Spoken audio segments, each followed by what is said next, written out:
Brothers and sisters, welcome to day 5 of our 33-day journey to Eucharistic glory. And to this theme today really, I think, appeals to us Trinidadians, or speaks to us Trinidadians. Fear of missing out. Matthew Kelly touches a real nerve, I think, in all of us, with all human beings, that especially in our culture today, especially in the West, where there's a fear of missing out, because we live in an entertainment culture. We live in an antsy culture about what next to do, what's the next best thing to do. And yet, the whole consecration journey that we're on about is to kind of reprogram our minds a little bit about our time, how we spend our time. You know, whether we waste time. And I love this phrase that Pope Francis has been seeing again and again in many quotes. He says that we need to regain a sense of adoration, of being with Jesus in the Eucharist, and about wasting time. What I call a holy waste.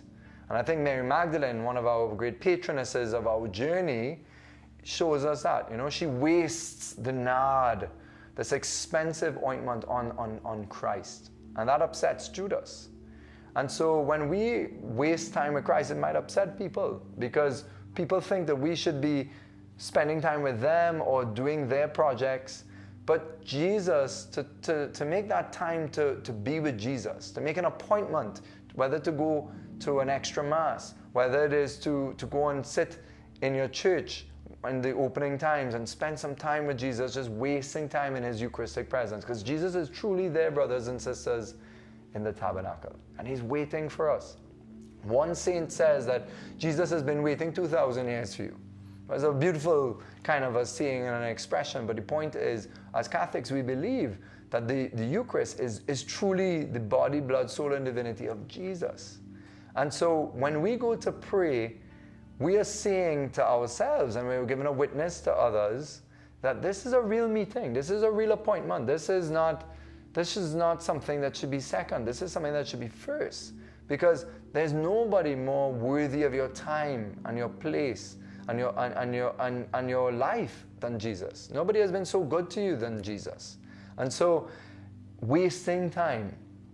Now, this whole theme of fear of missing out comes into play, because we have to guard ourselves. Because when we go to set off on the pilgrimage, the journey, we go to set off to making that time to go and be with Jesus, to sit in his Eucharistic presence, or to say, you know, I need to clear the schedule to find time to maybe attend another Mass. Well, when we go about doing that, we are, as I said earlier on, we're getting the witness that Jesus is real and he's worthy of my time. But it means that we will have to experience this fear of missing out, that we feel the pinch of letting all those other distractions die so that we could find the time. So in other words, it takes sacrifice, brothers and sisters, to have a deep prayer life. It takes sacrifice to get to the part of the spiritual journey with Jesus that it is truly dynamic and life-changing. It calls for fear of missing out. It calls for letting those other distractions die away. It calls for that commitment, being relentless, as we said yesterday with Teresa of Avila, being determined to set on the path. But part of that determination is to say, Lord, I'm going to give you this hour. I'm going to give you this half an hour. I'm going to give you this, I'm going to just pass in and visit the church or the Perpetual Adoration Chapel near to you.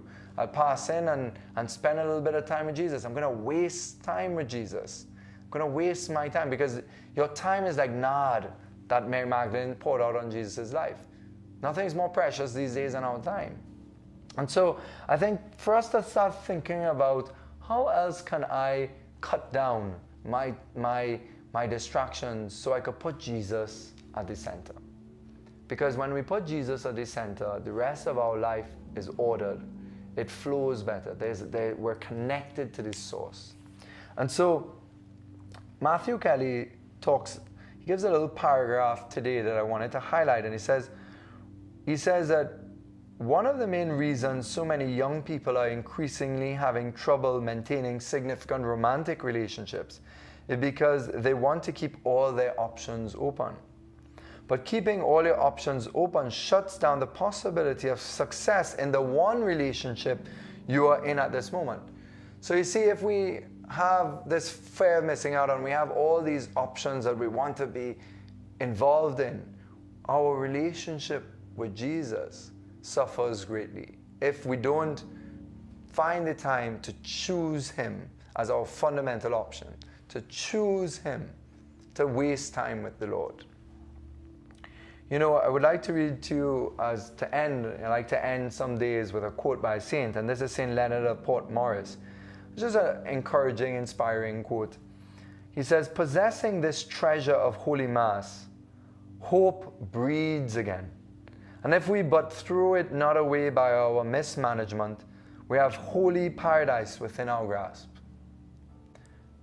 Well may we therefore kiss our altars, perfume them with incense and holy sweets, and that what is more, honor them with the utmost reverence and awe, since through them, the holy altar, comes so much good, our Lord Jesus Christ." May the Lord bless you. Have another beautiful day. God bless.